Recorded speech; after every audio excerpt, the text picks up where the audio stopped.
Life Skateboards with Bryce and Sam, and everybody's favorite buddy, Rocco. Where is he? There he is, sleeping next to the fire. It's a beautiful day here in Muncie, Indiana, where we're finishing up a bunch of boards that are going on the wall in my shop.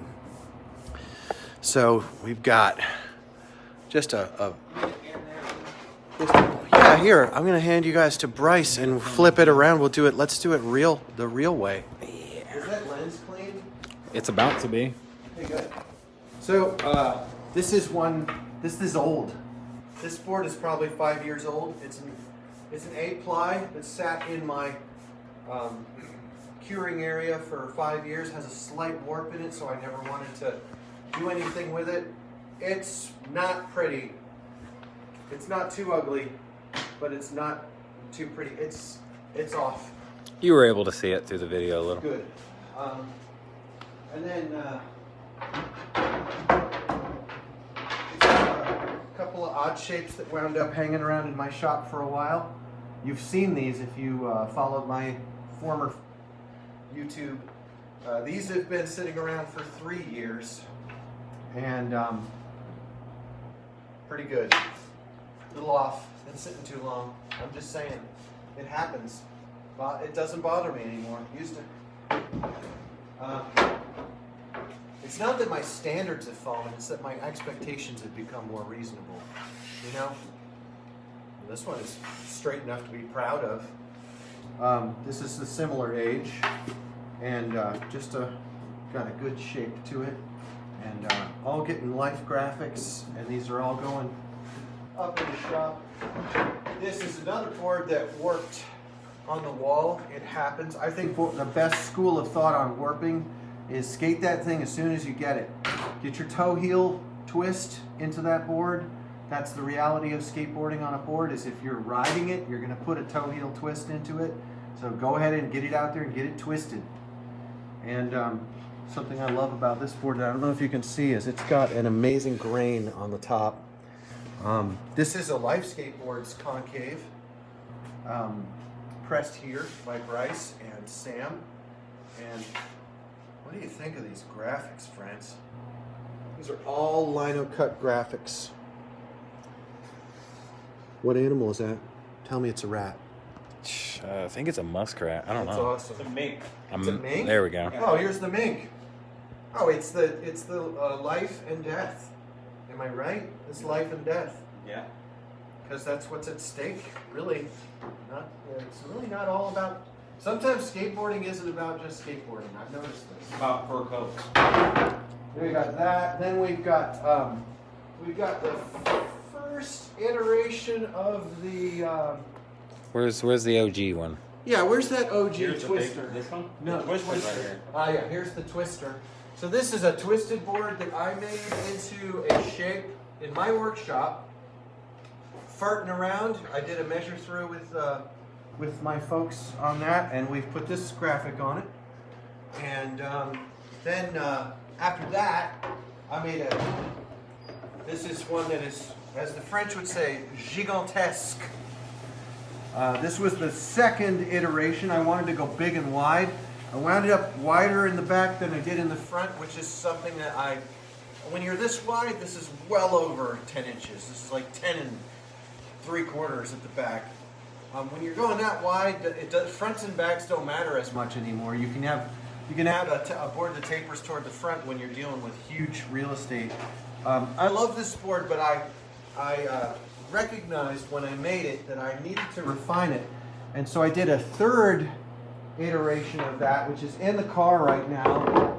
I set it up to ride, but I'm going to hang it because, as I showed you guys last, I guess 2 weeks ago, when I was last here to fall and hurt myself, I dropped off the half template and all of these first tries, and the guys finished up making an official Life Skateboards template for it. Where is it?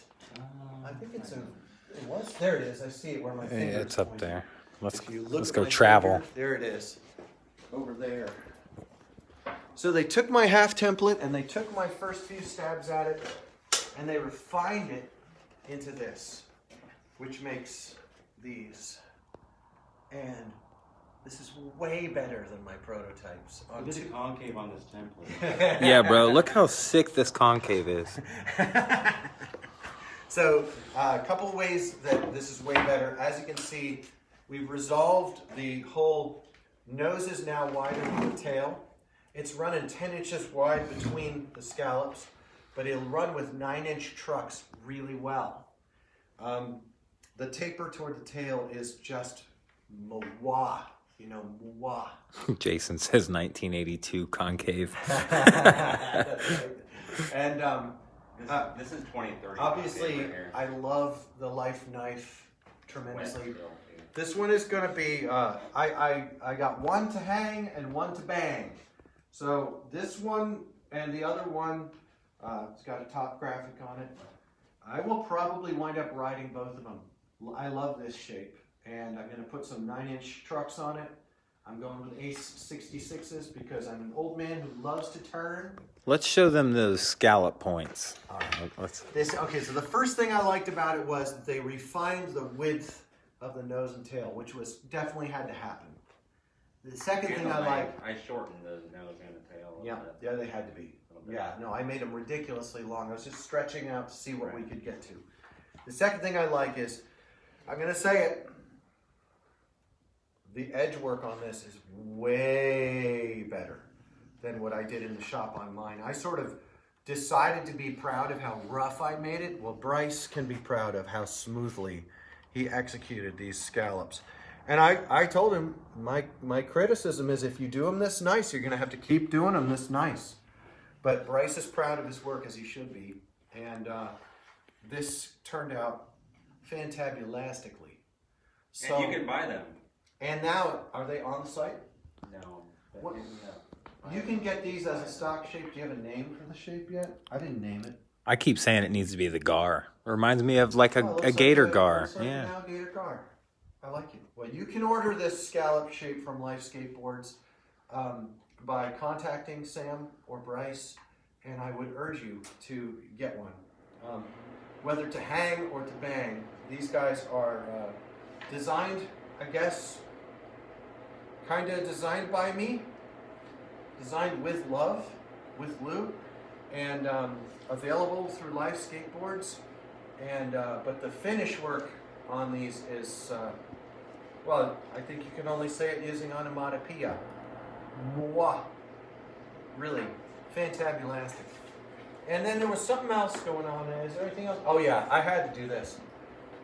Eric Sanders' deck. Is it in this room anymore? Yeah. So Eric Sanders is with us, I believe. Eric. Oh, Wet ink on. On the bottom. how'd it go? It's fine. Good. There you go. I didn't smudge it. Good. Let's bring it in the Yeah, I'm gonna have to stand back a little bit. That thing's massive. Yeah, I'm still. There we go. Now we're in frame. Can you see him? I can. Shop dogging it. This long mold makes amazing boards. This thing is an absolute thing of beauty. It's got a really, really good mellow concave. You can really see that really well in the light. It's too. got That's awesome. really, really good, gentle little cruising kicks for surfing. This is a great longboard. I am super stoked. And it's got a rocker. It's got a rocker right in the belly. So I'm particularly psyched out of my mind by Eric's board. And I'm psyched by you, Eric. I love you. Word to your mother. And I'm really stoked. This thing looks like it has camber. Does this mold have do you know whether this mold? I think it does a little bit. This has a it camber even has like and it has a like rocker. cross camber, which is really strange. This but- mold has got some really, really interesting features in it. Yeah. It's like it's a W, like a W type of mold. I am super stoked on the molds here that are going on. Some of these molds have been acquired. Some of them That have was a been- Joe Mitchell. This was a Joe mold, Mitchell. yep. Much respected Joe. Joe is a cool and interesting dude. So this is a great deck, and I know Eric is really going to enjoy that. I'm super humbled and enthusiastic about all this stuff. So just wanted to check in with you guys. We've had a nice time. We're chewing the fat about skateboard making. Film crew. Film crew was here earlier today. The film crew was really cool. Nice guys, and they're doing some sort of really high-end video product. I don't know what will come of that. It looks like it'll be pretty cool. Yeah. Yeah, so thanks for joining us. I'm going to switch you back to the what-you-call-it view. What is that called? Front-facing? Front-facing view with Lou and Sam and Bryce and everybody's favorite shop dog, Rocco, chilling out on a blanket under a shirt near the heat. So I'll be heading back to Cincinnati after we get the coatings on these and they cure up. I'll get out of these guys' hair so they can do some more work. Thanks everyone for being with us, and we'll be back really soon. Thanks. Cheers.